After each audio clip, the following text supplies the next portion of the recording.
সূর্যের বাবা দীপাকে ডিভোর্স পেপারে সই করতে বললে সেই সময় সেখানে সূর্য এসে ডিভোর্স পেপারটা ছিঁড়ে ফেলে। বিস্তারিত জানতে সম্পূর্ণ ভিডিওটি দেখুন। সূর্যের বাবা দীপার সামনে হাত জোর করে ডিভোর্স পেপারে সই করে দিতে বলে, আর দীপা তখন কষ্ট পেয়ে এক দৃষ্টিতে সূর্যের বাবার দিকে তাকিয়ে থাকে।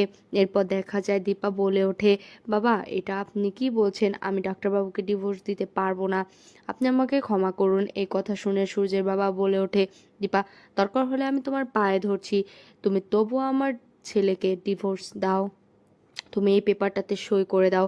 সূর্যের বাবার এমন রিকোয়েস্ট দেখে দীপা আর ফেলতে পারে না। দীপার খুব কষ্ট হয়।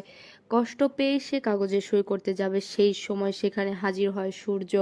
সূর্যকে দেখে সূর্যের বাবা বলে ওঠে, সূর্য তুই এখানে এলি কেন?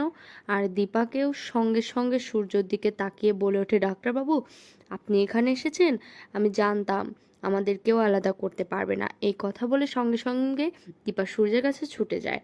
এরপরে দেখা যায় সূর্য বাবা সেখানে ডিভোর্স পেপারের কাগজটি সূর্যের দিকে এগিয়ে দিয়ে বলে ওঠে, সূর্য তোকে আর দীপাকে আলাদা হতেই হবে, এখানে সই করে দে। সূর্য সেই কাগজটা দেখে ডিভোর্স পেপারের লেখা দেখে সঙ্গে সঙ্গে কাগজটা ছিঁড়ে ফেলে আর বলে ওঠে, দীপার সঙ্গে আমার কখনোই ডিভোর্স হতে পারে না।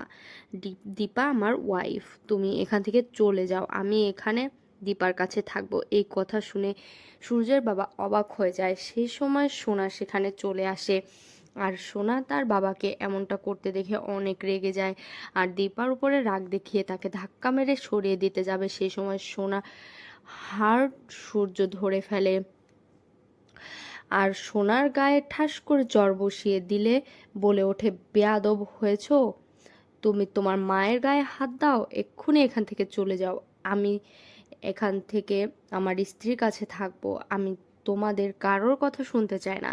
এই কথা শুনে সোনা খুব কষ্ট পায় আর সঙ্গে সঙ্গে কান্না করে সেখান থেকে চলে যায়।